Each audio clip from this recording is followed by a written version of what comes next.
Bueno, muchísimas gracias a todas y a todos los asistentes que nos acompañan hoy en el quinto seminario de investigación de la Facultad de Ciencias Naturales. Vamos con el profesor Andrés Rincón Riveros y ya en próximos minutos el profesor Nicola va a hacer una presentación específica del tema y de nuestro invitado. Les recordamos la metodología del seminario. Primero, agradeciendo que por favor registren su asistencia en el enlace que les voy a dejar en el chat. Bien está dispuesto por este invitado que durante la presentación ustedes pueden intervenir levantando la mano o escribiendo en el chat y con mucho gusto se les habilitará para participación.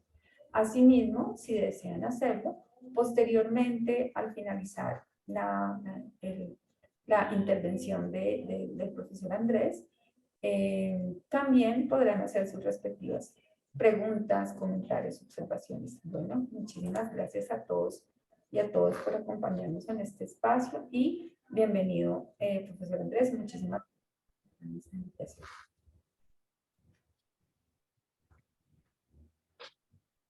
Buenas tardes, ¿puedo empezar, Verónica? No, por favor, profesor Nicole. Ok, entonces buenas tardes a todas y todos y bienvenido Andrés Rincón Riveros y gracias por haber aceptado esta invitación de la Facultad de Ciencias Naturales de Rosario. Andrés Rincón es docente de la Universidad Colegio Mayor de Cundinamarca y estudiante del último año de doctorado en Oncología de la Facultad de Medicina de la Universidad Nacional de Colombia.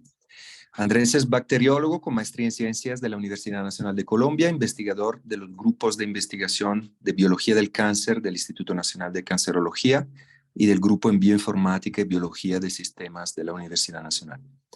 Andrés tiene experiencia profesional de 10 años y 6 años de experiencia en laboratorios de investigación en biología celular y molecular. Sus líneas de investigación son en biología tumoral, bioinformática y microbiología. Entonces, muy bienvenido, Andrés, y le paso la palabra. Muchas gracias. Bueno, muchas gracias, profesor Nicola, y a Verónica también gracias por la presentación. ¿Me escuchan bien? ¿Me pueden confirmar, por favor? Muy bien. Gracias. Bueno, como el profesor Nicola lo decía, pues mi nombre es Andrés Rincón y pues les agradezco mucho la invitación a esta jornada académica. Creo que es un espacio magnífico para que podamos compartir la ciencia que estamos haciendo en el país. El día de hoy, en el marco de este seminario, les voy a presentar algunos avances del trabajo que venimos desarrollando en los grupos de investigación a los cuales yo pertenezco y que estamos realizando en colaboración con otras instituciones. El título de mi presentación es Firma molecular de microRNAs en vesículas extracelulares derivadas de plasma de pacientes con cáncer gástrico. Esta investigación es desarrollada por el Grupo de Biología del Cáncer del Instituto Nacional de Cancerología en colaboración con la Universidad Nacional y la Universidad del Rosario.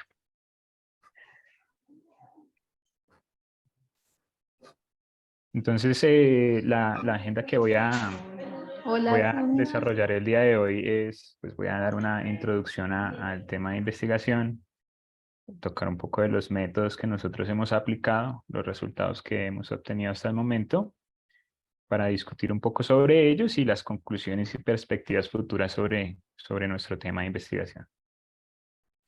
Entonces, como introducción es bien importante reflexionar por qué nosotros decidimos investigar cáncer gástrico, por qué investigar este tipo de enfermedad en Colombia.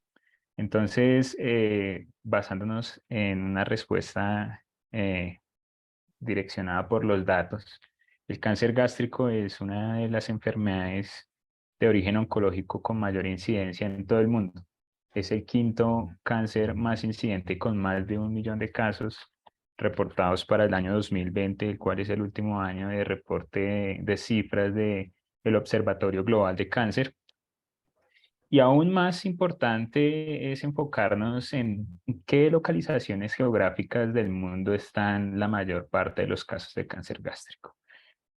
El 70% de los casos de esta enfermedad se encuentran en los países asiáticos y en los países latinoamericanos. Entonces es una enfermedad que está muy asociada al desarrollo socioeconómico de los países, a sus sistemas de salud y a los sistemas de prevención y promoción de las enfermedades en los territorios. Entonces, tomando esto como un dato no menor, es importante resaltar que los países de Latinoamérica del área andina son los que mayor incidencia de cáncer gástrico tienen, junto con México y Brasil. En el contexto nacional, el cáncer gástrico ocupa el cuarto lugar de incidencia de enfermedades asociadas a cáncer, con más de 8.000 casos, siendo el 7.3% de los casos que se reportaron para el año 2020 también del mismo reporte de la Agencia Internacional de Investigación en Cáncer. Y para darle un poco más de importancia a esta enfermedad en nuestro país, el cáncer gástrico es la principal causa de muerte asociada a cáncer, la principal causa de muerte asociada a cáncer en hombres. En mujeres no lo es porque es el cáncer de mama. Entonces, se representan más de 6.000 muertes al año asociadas a cáncer gástrico.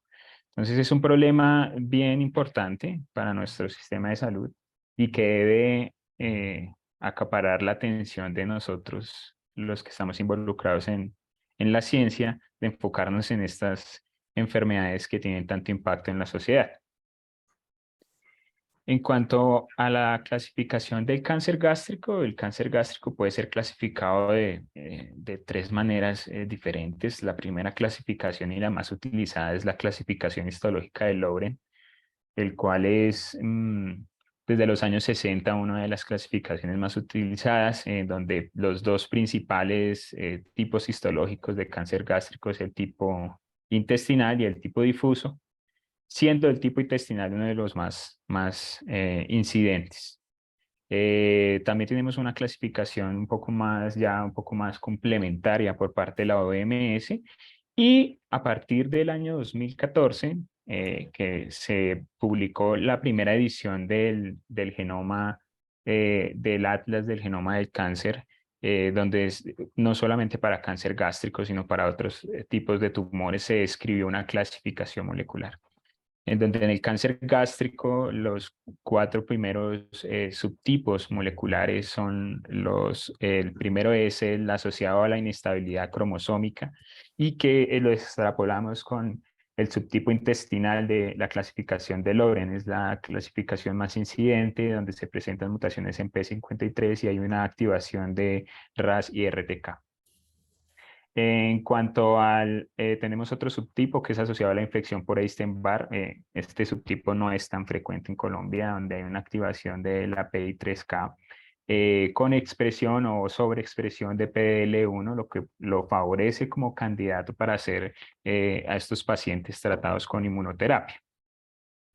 Tenemos un subtipo asociado a inestabilidad de microsatélites, lo que le da un perfil permutado, ya que los microsatélites, mutaciones y alteraciones en estas estructuras no codificantes altamente repetitivas en el genoma, están asociadas con mutaciones en ciertos supresores de tumor. Entonces, la tasa mutacional o la TMB aumenta, lo que hace que tenga una mayor activación del sistema inmune. También hay unas modificaciones epigenéticas con silenciamiento de MLH1, una de las proteínas asociadas al sistema de Bismuth Repair. En cuanto al sistema, a este subtipo, en cuanto al subtipo genómicamente estable, es un subtipo que es un poco más agresivo, que tiene poca adherencia, poca diferenciación, y que está más asociado a la histología difusa del subtipo de la clasificación de Loren. Entonces, en cuanto ya abarcando esto de las clasificaciones moleculares, entonces es importante mencionar que esta enfermedad no tiene biomarcadores de diagnóstico. El diagnóstico del cáncer gástrico es realizado mediante endoscopia biopsia, es el gold standard para el diagnóstico de esta enfermedad. ¿Cuál es un procedimiento invasivo, molesto para el paciente, que conlleva riesgos, que requiere personal especializado y pues que tiene una carga económica para el sistema bien importante? Lo cual lo hace que también no sea de fácil implementación en áreas periféricas, en zonas rurales, como pues es nuestro país, ¿no? Donde hay los territorios más alejados, pues son los que menos posibilidades de servicios de salud tienen. Entonces, estas situaciones y la carencia de programas de diagnóstico y de prevención hacen que el estudio del cáncer gástrico se vuelva un problema de salud pública y una necesidad para el desarrollo de nuevas estrategias para su control, para su diagnóstico y tratamiento. Entonces, en los últimos años, pues se ha venido trabajando en diferentes aspectos, como nuevas formas o nuevas clasificaciones, utilizando las nuevas tecnologías disponibles, utilizando no solamente la biología molecular, sino otras técnicas como de imágenes, resonancia magnética y entre otras, que puedan llevar a que haya un mejor tratamiento de las enfermedades, un diagnóstico más temprano, ya que uno de los grandes problemas de esta enfermedad es que cuando la enfermedad es diagnosticada, el paciente ya se encuentra en un estadio de la enfermedad muy avanzado, lo que le reduce las oportunidades terapéuticas y la calidad de vida del paciente va a ser muy difícil. Entonces, en este sentido y basado en esta necesidad, durante los últimos años se ha venido propuesto una nueva estrategia para el diagnóstico de enfermedades oncológicas, como lo es la biopsia líquida. La biopsia líquida lo que trata es encontrar moléculas asociadas al tumor en periferia, en fluidos corporales, ya sea sangre, ya sea la orina, u otros tipos de fluidos corporales como el jugo gástrico, en el caso del cáncer gástrico, la saliva, por ejemplo, para otros tipos de tumor, lo cual no demanda que haya la necesidad de realizar un procedimiento invasivo. Esta técnica, si bien pues es algo que se está desarrollando hasta ahora, pues que tiene unos alcances muy prometedores, ya que puede generar un diagnóstico temprano, también puede ser fuente de moléculas que generen un pronóstico de la enfermedad y que también un pronóstico de cómo este paciente puede llegar a responder a la terapia. Hablando ya un poco más de qué compone la biopsia líquida es compuesta principalmente por células tumorales circulantes, DNA de libre celular o libre tumoral que se encuentra en la circulación, plaquetas entrenadas por tumor, metabolitos, otras proteínas, RNAs no codificantes, y dentro de esta biopsia líquida se encuentra pues el tema de nuestro estudio, que son las vesículas extracelulares. Entonces, en cuanto al cáncer gástrico, pues se han hecho algunos avances en cuanto al tema de la biopsia líquida, principalmente enfocándose en las células tumorales circulantes. El problema un poco con las células tumorales circulantes es que debe haber una cantidad suficiente para que puedan ser detectadas y en algunas ocasiones las células no salen del microambiente tumoral y es difícil su detección, pero pues digamos que es algo que se está trabajando y que a medida que van avanzando los métodos se mejora la precisión y en la detección de bajas cantidades de moléculas, no solamente de células tumorales. Entonces se ha podido avanzar tanto en detección temprana como en pronóstico, que va asociado pues a la supervivencia libre de la enfermedad y a la supervivencia global. Entonces esto en cuanto a la biopsia líquida. Entonces ya abordando un poco qué son las vesículas extracelulares, pues las vesículas celulares son estructuras rodeadas por una dicapa lipídica que fueron descritas en la década de los 80 y que en los últimos años ha cobrado una gran importancia, ya que ellas tienen o contienen muchas moléculas bioactivas que tienen la capacidad de regular la comunicación intercelular, entre otras cosas muy importantes, como establecer el nicho metastásico, por ejemplo, en el desarrollo del cáncer, la modulación del sistema inmune, la transferencia de moléculas reguladoras, como por ejemplo los RNAs no codificantes. Se creía antes que las vesículas extracelulares eran unos mecanismos de desecho, pero obviamente ahora entendemos de que son unos mecanismos que que utilizan todas las células nucleadas y también las bacterias para comunicarse entre ellas. Las vesículas extracelulares pueden clasificarse de dos formas básicamente, por el mecanismo como de biogénesis y por el tamaño que estas vesículas tienen. Si bien las vesículas de tipo exosoma son las vesículas más estudiadas y más conocidas, hay que tener mucho cuidado al manejar el tema de exosomas, porque se debe, digamos que percatar muy bien el mecanismo de biogénesis. Los exosomas son producidos por la maquinaria de tráfico de vesículas, SCORT y otras maquinaria de tráfico de vesículas a nivel celular. En cambio, las microvesículas, que son vesículas más grandes, son evaginaciones de la membrana. También tenemos cuerpos apoptóticos, que como su nombre lo dice, es cuando las células están en el proceso de apoptosis. Entonces, si bien nuestro estudio habla de vesículas extracelulares, nosotros nos hemos enfocado en las vesículas de tipo exosomas. ¿Qué moléculas puede contener un exosoma o una vesícula extracelular de este tipo? Pues puede contener desde ácidos nucleicos, proteínas, metabolitos, que pueden tener un rol muy, muy importante en el desarrollo de la enfermedad. Por ejemplo, las vesículas extracelulares pueden transportar o contener en su membrana moléculas del sistema inmune asociadas al escape del tumor, como puede ser PDL1, Fas ligando, entre otros. En cuanto a otras moléculas importantes, tenemos varias especies de RNAs como microRNAs, RNAs mensajeros, largos no codificantes, circulares, de transferencia. ¿Y cómo podríamos entonces identificar o conocer qué es una vesícula y qué no? Entonces existe unas proteínas que son asociadas al tráfico de vesículas, principalmente tetraspaninas como C9S63 y C81, que nos pueden de pronto orientar sobre el origen de biogénesis de esa vesícula. Entonces es importante evaluar estas proteínas para la caracterización de las vesículas y poder afirmar que estamos en presencia de estas.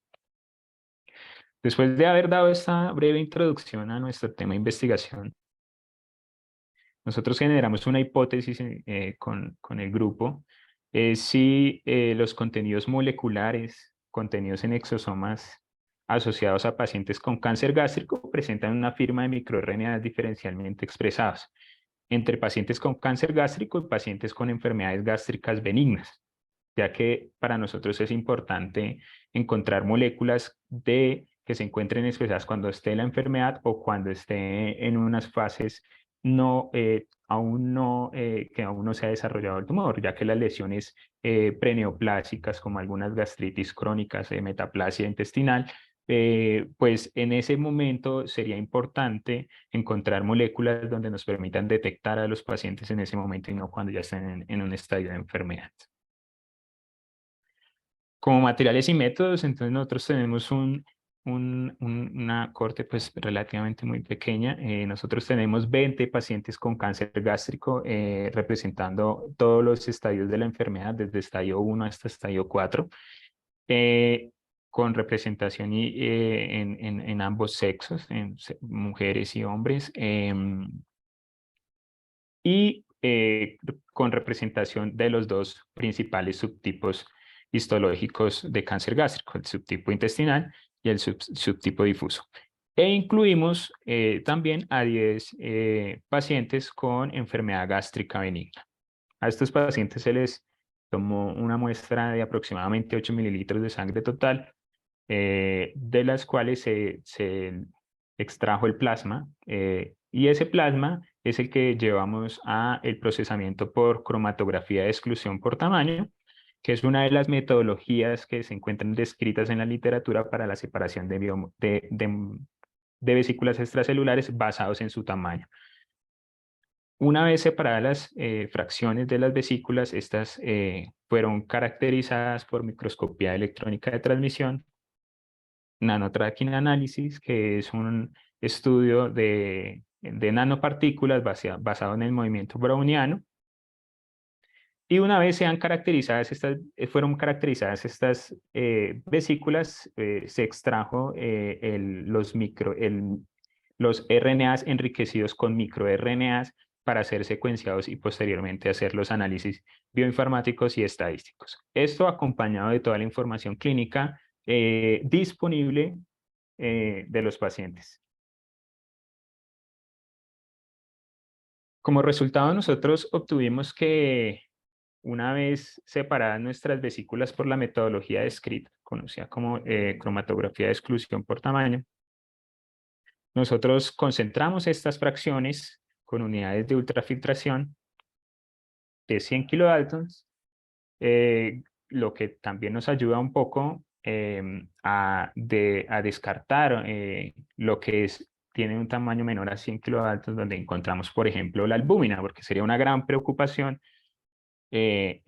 trabajar con plasma, ya que pues tendríamos la mayor proteína presente en el plasma, que es la albúmina. Entonces, al filtrar con la unidad de filtración, nos deshacemos de ciertas proteínas que no nos vayan a interferir en análisis posteriores.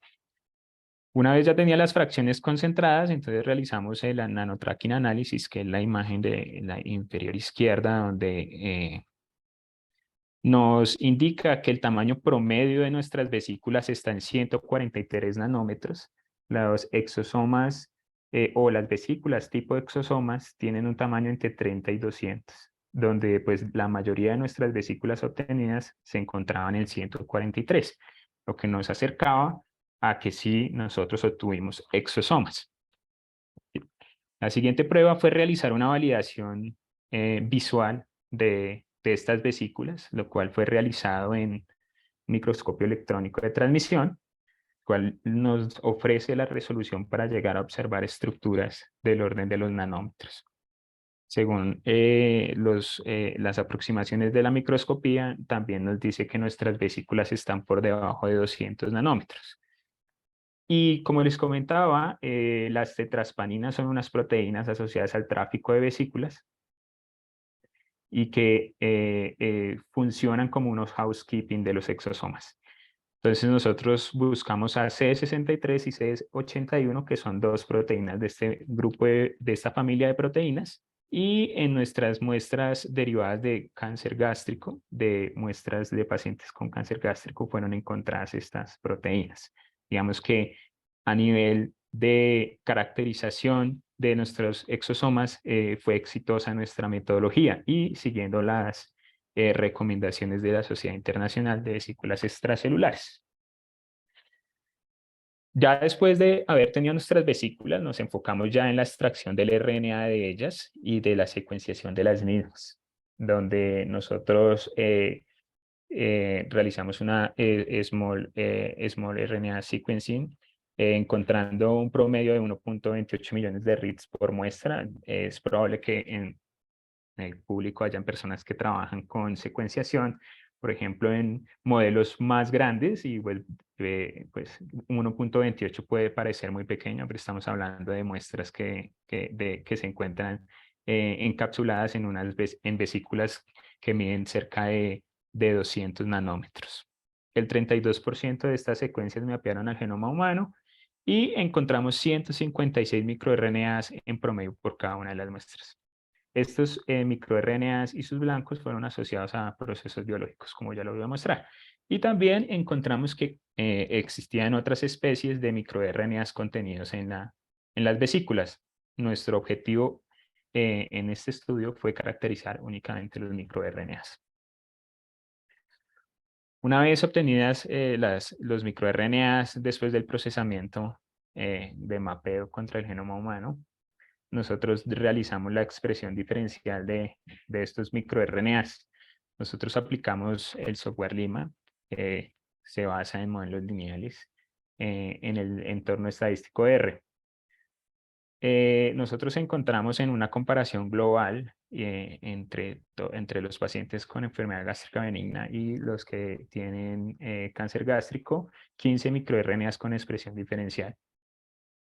Y para clasificarlos a estos microRNAs, nosotros diseñamos un score en los cuales le asignábamos puntaje a los microRNAs que conservaran la expresión, el sentido de la expresión en los diferentes estadios de la enfermedad, que estuvieran presentes en más de un estadio de la enfermedad que estuvieran reportados en bases de datos como WildCan, OncoMir y MirCancer. Siendo así, los tres los denominamos los microRNAs winning, los ganadores de nuestro score fue el MIR92A3P, el MIR451A y el MIR126-3P, que más adelante los utilizaríamos para los estudios posteriores. Entonces, en un resumen hasta acá, ¿qué es como el flujo de nuestros resultados y de nuestro estudio? Es que tomamos pacientes con enfermedad gástrica benigna y con cáncer gástrico, a los cuales se les extrajeron o se les aislaron las vesículas extracelulares tipo exosomas, los cuales fueron sometidos a secuenciación de nueva generación, y que nosotros dividimos nuestro análisis en dos, donde en una comparación global cáncer gástrico contra enfermedad benigna, encontramos una firma de 9 microRNAs. Y comparando todos los estadios de la enfermedad contra los individuos con enfermedades gástricas benignas, encontramos 15 microRNAs. Los 9 microRNAs nosotros los llevamos a un modelo lineal de regresión para clasificarlos, para generar un modelo de clasificación de los dos tipos de enfermedad. A su vez, también estos microRNAs ganadores que les mencionaba que obtuvieron los mejores puntajes de la expresión diferencial, el 92, el 451 y el 126, fueron llevados a un enriquecimiento funcional de vías metabólicas para ver en qué procesos metabólicos se encontraban alterados. Para llevarlo a un enriquecimiento funcional, primero teníamos que encontrar los genes blancos de estos microRNAs. Es importante recordar que los microRNAs son unos moduladores de la expresión génica que se unen complementariamente al extremo 3' UTR de los genes y que pueden llevar a que los genes se silencien. Entonces, para el enriquecimiento de esos blancos, y determinar qué genes eran blancos de nuestros microRNAs ganadores, nosotros utilizamos 3 bases de datos con 3 algoritmos diferentes. MIRNet, que es una base de datos que integra otras 20 bases de datos, en los cuales se encuentran datos de exosomas y que utiliza, entre otras estrategias, el text mining para encontrar asociación entre términos. El TallerScan es una base de datos que utiliza la complementariedad del 3UTR, y entonces así asigna unos puntajes y unas valoraciones para ver qué microRNA se asocia con qué gen. Y el MIR Database es una base de datos que también recoge información a partir de evidencia experimental reportada en la literatura. Encontrando que el MIR92 tiene 1400 potenciales, más de 1400 potenciales genes blanco, el MIR451-66 y MIR126-70. Adicional a lo mencionado, nosotros utilizamos el set de cáncer gástrico del TCGA, del Atlas del Genoma del Cáncer, como una medida para validar si esos genes blanco de nuestros microRNA se encontraban alterados en cáncer gástrico. Pues este es uno de los sets de datos, digamos que de referencia y abiertos que se encuentran disponibles para hacer reanálisis. Nosotros entonces hicimos el análisis con DSEQ para encontrar los genes diferencialmente expresados en el TCGA, el cual es un estudio que incluye 415 tumores primarios y 35 controles. Nosotros encontramos 469 genes diferencialmente expresados en este dataset con 454 genes regulados a la baja. Comparamos esos resultados de la expresión diferencial con el TCGA contra nuestros blancos y encontramos que 42 genes se encontraban en común, que estaban asociados a que se encontraban con una alteración en este grupo de pacientes del TCGA. Ahora sí, nosotros ya habíamos filtrado un poco esa cantidad de genes blanco de nuestros microRNAs para no generar tanto ruido, y con estos que encontramos de esta manera, ahora sí hicimos el enriquecimiento. Para el enriquecimiento nosotros utilizamos la estrategia de la aplicación GeneTrade, el cual puede incluir vías metabólicas del KEC, el Gene Ontology, las vías consignadas en el Reactome y el Wikipathways, donde el top 10 de las vías más enriquecidas con los genes blancos de nuestros microRNAs eran precisamente microRNAs asociados a cáncer, una vía que pues no se encontraba muy asociada, pero también encontrábamos vía de señalización de la gastrina, el cual es una hormona muy importante en la proliferación del epitelio gástrico. Y también otras vías asociadas a desarrollo de cáncer, como vías de señalización asociadas a las proteínas quinasas, regulación de la diferenciación celular, y entre otras. Entonces, hasta ahora hemos encontrado sentido en que nuestros microRNAs tienen blancos que pueden ser alterados en la enfermedad, siendo que los microRNAs son moduladores de la expresión génica. Dentro de las vías también enriquecidas, pero no con tanto valor, encontramos el desarrollo de cáncer gástrico también. Una vez ya clasificado nuestros microRNAs con sus blancos y haber encontrado vías metabólicas alteradas, nosotros hicimos un modelo de clasificación basado en una regresión logística. Pero primero a la regresión logística, nosotros realizamos dos modelos multivariados para análisis de componentes. Un modelo de correspondencias múltiples, el cual utiliza las variables categóricas, o sea, las variables clínico-patológicas de nuestros individuos para saber si ellas influían en la caracterización o que si por solo las variables categóricas tenían el poder de separar a los individuos, donde encontramos que separaban muy bien las características clínico-patológicas de los individuos entre lo que en la enfermedad gástrica benigna y la enfermedad y la enfermedad ya tumoral. El segundo modelo multivariado, pues el análisis de componentes principales ya con la expresión de la firma molecular de 9 microRNAs que encontramos en la comparación global y basados en el mismo objetivo para saber si nos clasificaban los pacientes de una manera eficiente. De pronto nosotros en la gráfica B, que es el análisis de componentes principales, no alcanzamos a clasificar de la mejor manera los individuos basados en nuestros microRNAs, pero sí tienen una tendencia a ser una variable complementaria, que si bien no podríamos utilizarla únicamente para el diagnóstico, sí puede ser complementaria a las variables clínicas para generar un diagnóstico oportuno de la enfermedad, como un intento de desarrollar nuevas herramientas diagnósticas.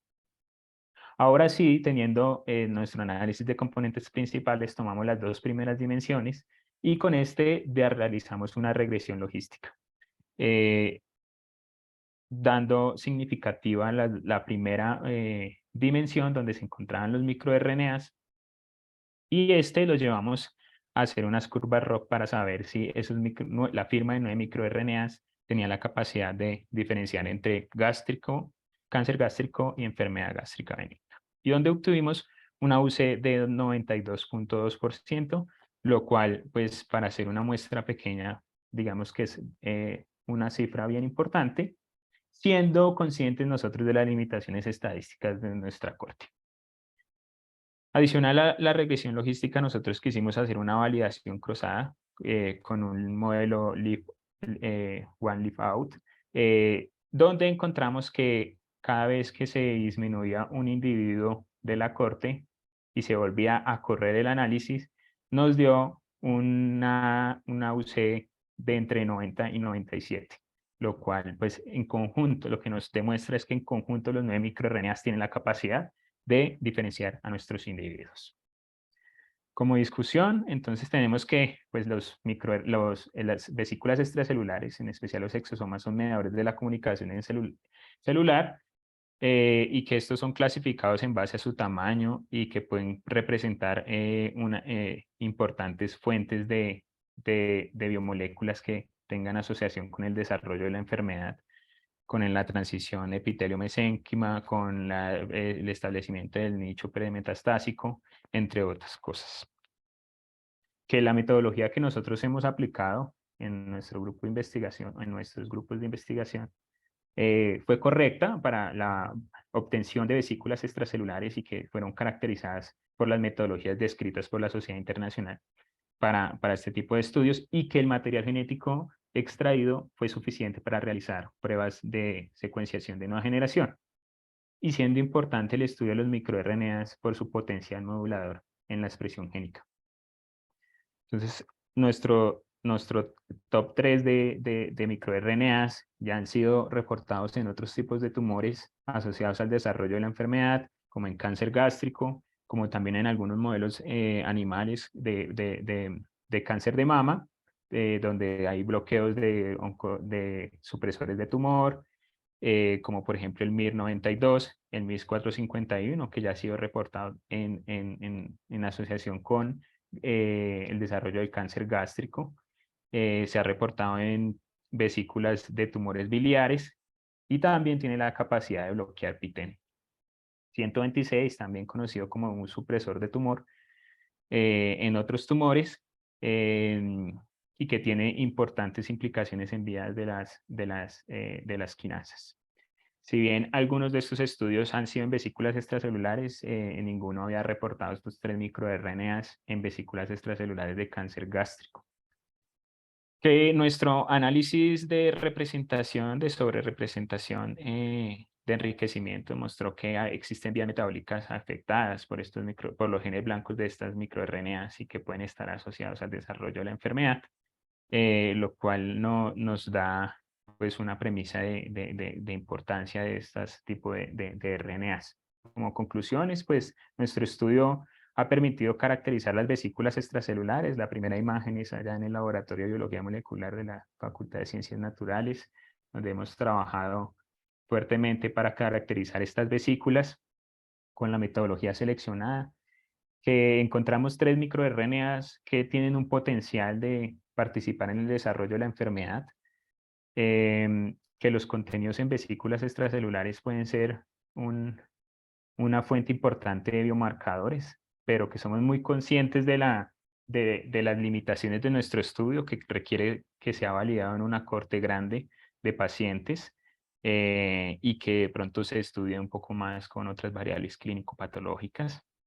Se espera que pues estos resultados puedan ser validados más adelante y que pues dado la importancia de la enfermedad puedan llegar a ser utilizadas como biopsia líquida, ya que es una demanda importante de esta enfermedad en nuestro país y en muchas partes del mundo.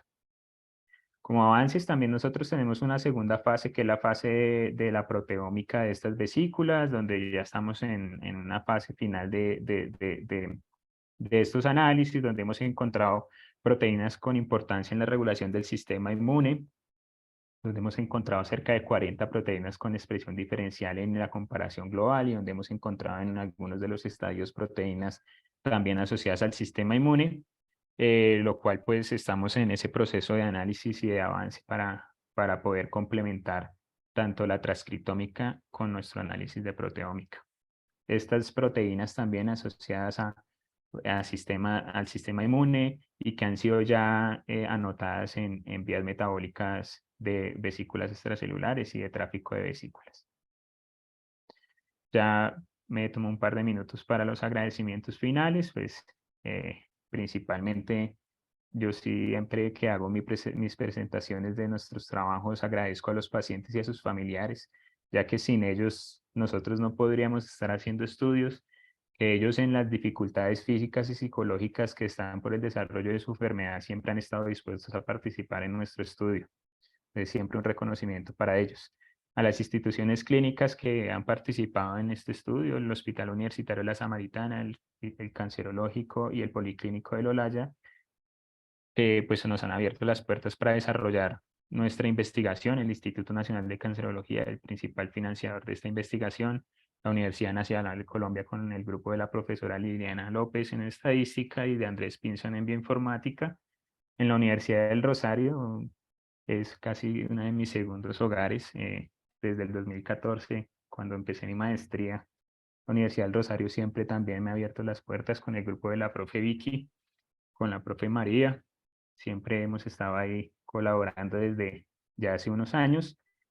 Al Ministerio de Ciencia, Tecnología e Innovación por la beca que yo tengo para el desarrollo de mi programa doctoral, el Sistema General de Regalías, y a la unidad de proteómica del Instituto contra la Leucemia Josep Carreras en Barcelona, que fue donde se desarrolló las pruebas ómicas de este proyecto de investigación.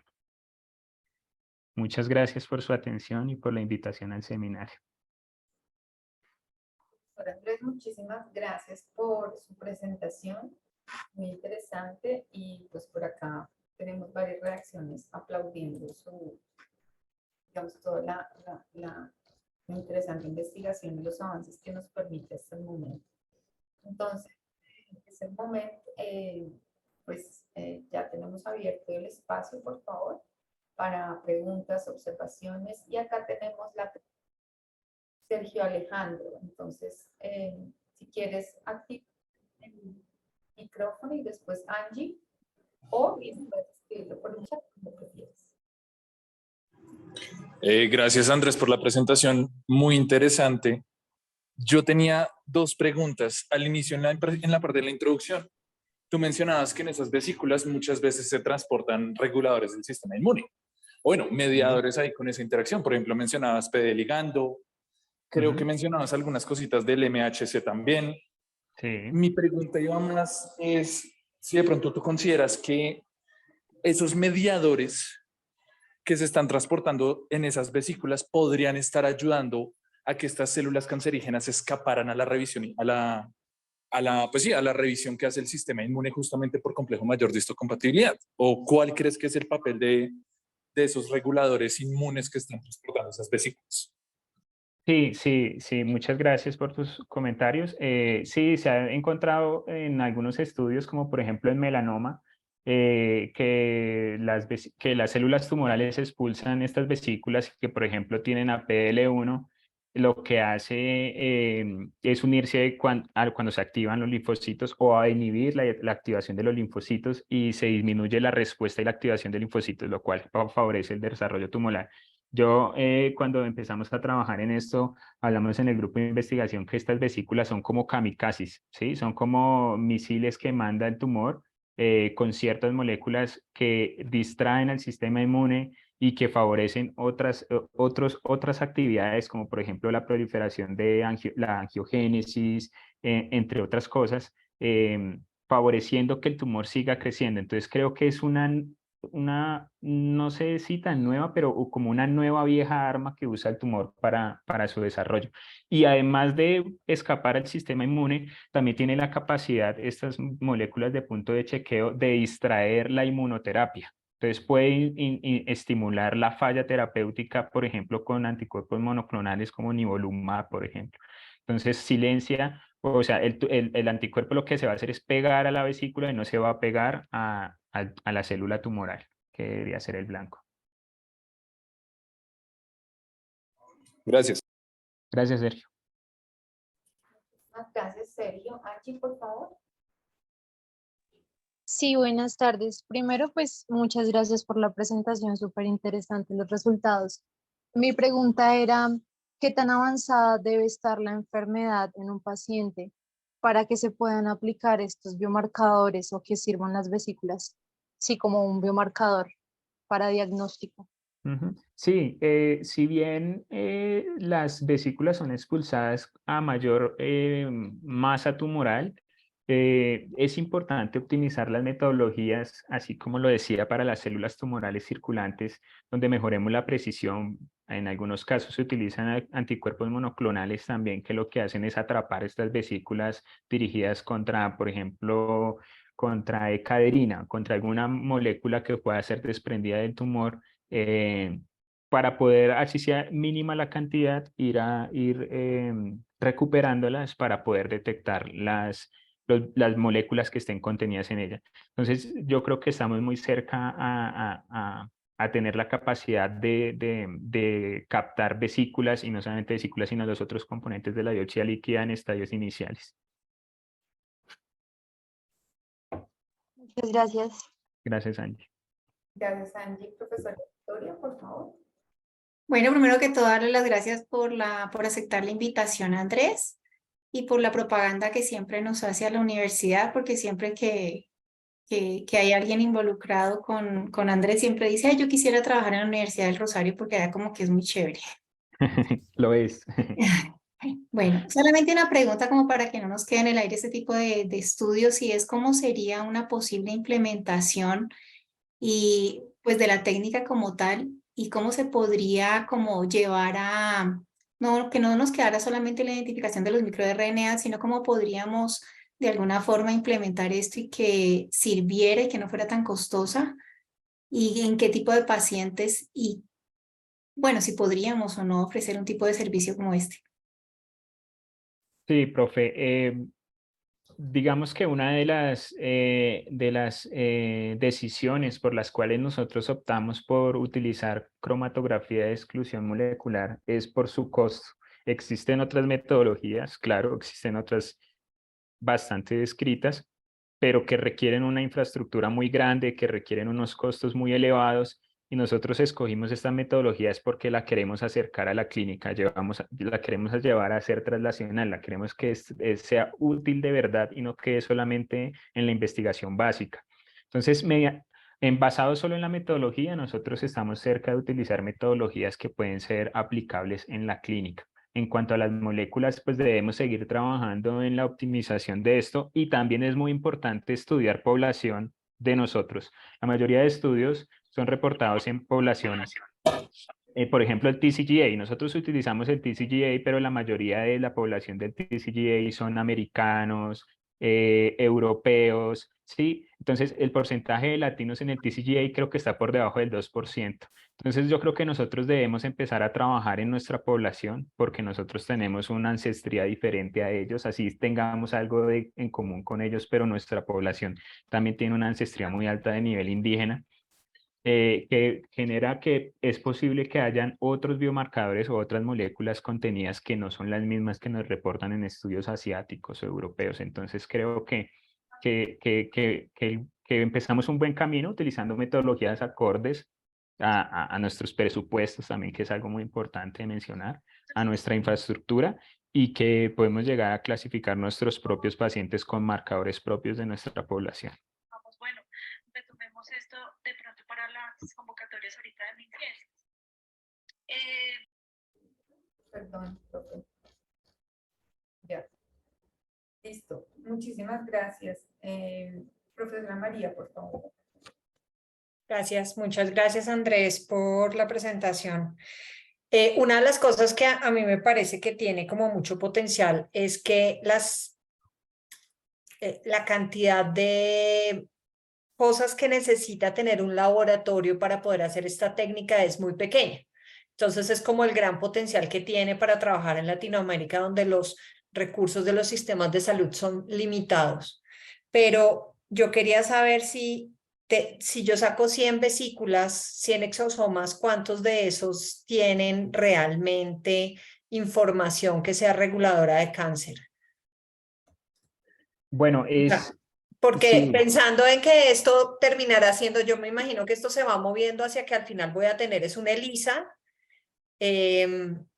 donde yo lo que tengo es una reacción entre las características del exosoma por fuera y algo que yo le pongo para que reaccione y se pinte o no se pinte. Sí, sí, profe, gracias. Bueno, sí, es una de las limitantes. ¿Qué pasa? Como todas las células nucleadas expulsan vesículas, ¿sí? Lo que vamos a tener es un mix de vesículas. Digamos que hay dos flancos que se pueden trabajar. La primera es una selección de vesículas propias de un tumor con una molécula característica del tumor. Ya mencionaba antes, como por ejemplo se ha utilizado caderinas y otras cosas, pero esto aumenta, es una estrategia un poco contraproducente porque aumenta el costo de la prueba, porque tendríamos que usar un anticuerpo para captar, y de esas 100 nos quedamos con 20, que serían 100% del tumor. Otra estrategia que también se está trabajando es utilizar análisis de datos, machine learning, que yo tenga una cantidad de datos que me clasifiquen una vesícula de un tumor, que siempre se expresa tales moléculas, y que ya después yo pueda caracterizar las biomoléculas contenidas en mi vesícula y que yo pueda, utilizando algoritmos de clasificación y de regresión y otras cosas que puedo aplicar en Machine Learning, decir, estas vesículas, estas de esas 100 son del tumor. Y eso sí es más barato que comprar anticuerpos. Listo, gracias. Gracias, profe, por la pregunta. Bueno, parece, creo que no tenemos otras preguntas. Natalia. Gracias. Es que no me funciona la manita. Pues siguiendo con el tema del diagnóstico, pues eventualmente tenía la pregunta de si es necesario hacer el tema de toda la cromatografía por exclusión de tamaño para escoger esos exosomas y de allí hacer el análisis de microRNAs. Si eventualmente hay primers específicos para esos microRNAs que uno ya puede hacer directamente el análisis, la amplificación, o bueno, si es así, de ese tipo de vesículas de una muestra de un mix, o siempre tiene inicialmente que hacerse la cromatografía por exclusión de tamaño. Sí, sí, siempre requerimos hacer la separación de las vesículas basados en que afuera también se encuentran microRNA circulando, o sea, no solamente en vesículas, sino también en circulación de manera libre. Que se ha encontrado que los microRNAs que están contenidos en las vesículas son diferentes a los que están en circulación y que aportan información del tumor, los que están dentro de la vesícula, ¿sí? Porque la vesícula también lo que genera es una protección de la degradación de los microRNAs. Entonces, si quisiéramos trabajar siempre con los microRNAs de la vesícula, obligatoriamente tendríamos que separarlos, porque nos va a dar algo diferente, ¿sí? Porque son diferenciales entre lo que está libre y en lo que está dentro de la vesícula. Y ya para hacer amplificación de microRNA, digamos, por una metodología ya un poco más sencilla y más habituada en nuestros laboratorios, claramente podemos hacer PCR, lo cual pues se pueden diseñar primers que no son los mismos diseños que se utilizan para genes, pero que pues se puede hacer bajo otras metodologías para amplificar estos microRNAs a nivel de laboratorio, ya cuando se encuentre establecido una firma propia del tumor.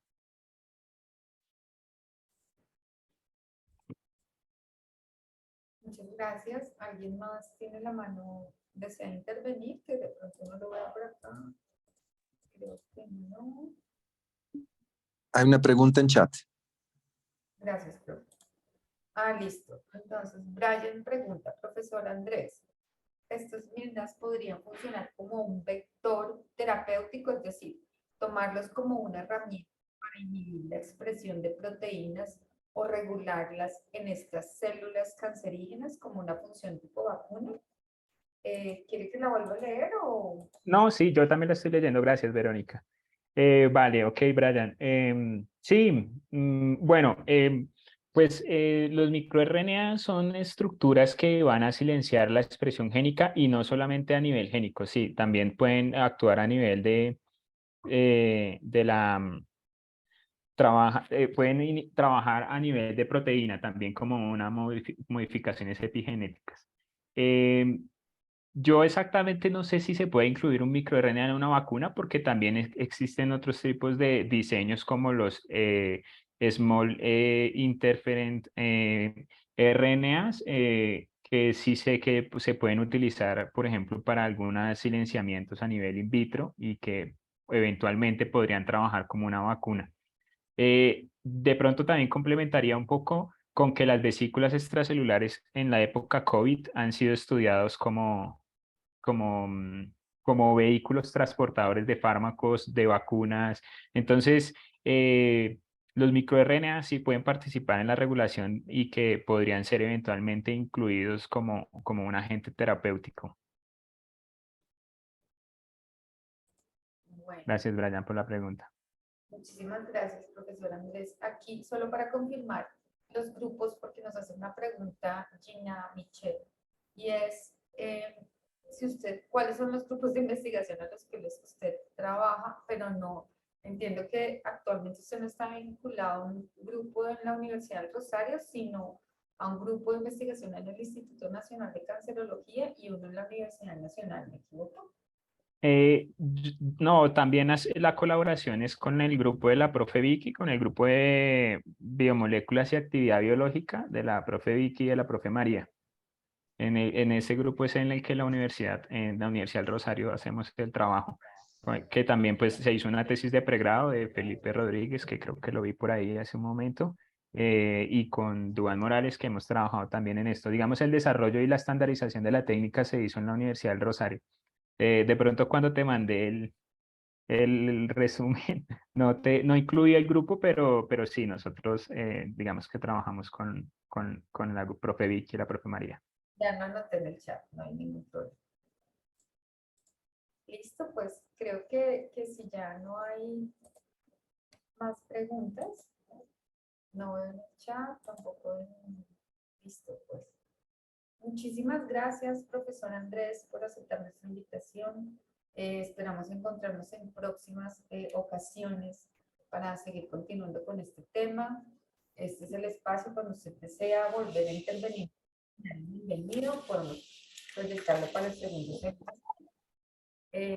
Muchísimas gracias a todos nuestros participantes y si alguno desea mayor información sobre el tema o contactar al invitado, pues pueden escribirnos y con gusto les facilitaremos la información. Que tengan muy buena tarde y nuevamente muchas gracias. Muchas gracias a ustedes, que estén muy bien. Muchas gracias, Que Andrés. estén bien. Un saludo. Feliz tarde.